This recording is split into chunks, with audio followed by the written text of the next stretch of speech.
ব্যবসায়িক দ্বন্দ্বসহ বেশ কিছু কারণে স্বেচ্ছাসেবক দলের নেতা আজিজুর রহমান ওরফে মোসাব্বিরকে গুলি করে হত্যা করা হয়েছে বলে জানিয়েছে গোয়েন্দা পুলিশ।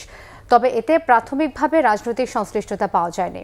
রবিবার ডিএমপির মিডিয়া সেন্টারে সংবাদ সম্মেলনে এই তথ্য জানান ডিএমপির গোয়েন্দা প্রধান শফিকুল ইসলাম। তিনি বলেন, হত্যাকাণ্ডের ঘটনায় মূল শুটার জিনাত সহ 4 জনকে রাজধানী সহ আশেপাশের এলাকায় অভিযান চালিয়ে গ্রেফতার করা হয়েছে।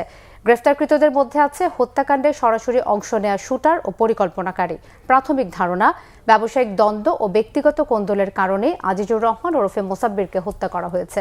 ডিবির অতিরিক্ত কমিশনার শফিকুল ইসলাম বলেন, চাঁদাবাজি বন্ধে কর্মসূচি সহ নানা ইস্যুতে সরব ছিলেন মোসাব্বির। পুলিশ বলছে, হত্যার ঘটনায় একই পরিবারের 3 ভাই অংশ নিয়েছে। 2 জন গ্রেফতার হলেও রহিম নামে আরেক শুটার এখনো পলাতক। একজন জিনাত পিতা আব্দুর রশিদ, তাকে গ্রেপ্তার করা হয়। ঘটনার মূল সমন্বয়কারী মোহাম্মদ বিল্লাল হোসেন পিতা শহীদুল্লাহ, তাকে গ্রেপ্তার করা হয়।